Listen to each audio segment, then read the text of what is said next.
Sapat na ang aking kaligayahan.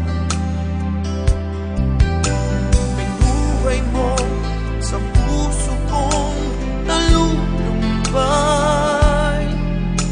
ang nag-alay ng isang pag-ibig na walang hanggan.